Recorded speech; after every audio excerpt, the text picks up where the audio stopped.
പലപ്പോഴും ഗാനരചയിതാക്കൾ അറിയപ്പെടാറില്ല സംഗതിയുണ്ട്.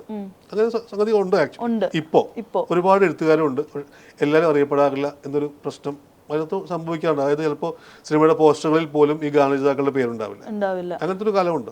ഇത് ആരും മനഃപൂർവ്വം ചെയ്യുന്നതൊന്നുമല്ല, പക്ഷേ അത് കുറച്ചുകൂടിയൊക്കെ ശ്രദ്ധിച്ചാൽ തിരുത്തിയെടുക്കാവുന്നതേ ഉള്ളൂ. അത്രയുള്ളൂ ഞാൻ പറയുന്നത്.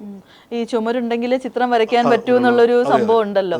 ശരിക്കും പറഞ്ഞാൽ പാട്ട് പാടുന്നവർക്കും എല്ലാവർക്കും കിട്ടുന്ന ഒരു പാട്ട് പാടുന്നവർക്ക് വേറൊരു ഇതാണ്. കാരണം അവരൊരു പാട്ട് പാടി അവർ അപ്പം തന്നെ ലൈം ലൈറ്റിൽ വന്നു. അവർക്ക് ഈ ഗാനരചയിതാക്കൾ എന്ന് പറയുന്ന വ്യക്തികൾ പാട്ട് എഴുതുന്നു, പാട്ട് വരുന്നു, കഴിയുന്നു, അവരുടെ പ്രതിഫലം പറ്റി അവർ പിൻവാങ്ങുകയാണ്. പിന്നെ നമുക്ക് മെമ്പേഴ്സ് ആണെങ്കിൽ IPRS പോലത്തെ റോയൽറ്റികളൊക്കെ നമുക്ക് ചെറിയ എമൗണ്ട് നമുക്ക് വരും. പിൽക്കാലത്ത് പാട്ടുകൾ പ്ലേ ചെയ്യുന്നതിൻ്റെ നമുക്ക് വരും. അതിനകത്ത് മെമ്പർ ആവണം, അല്ലെങ്കിൽ വരില്ല.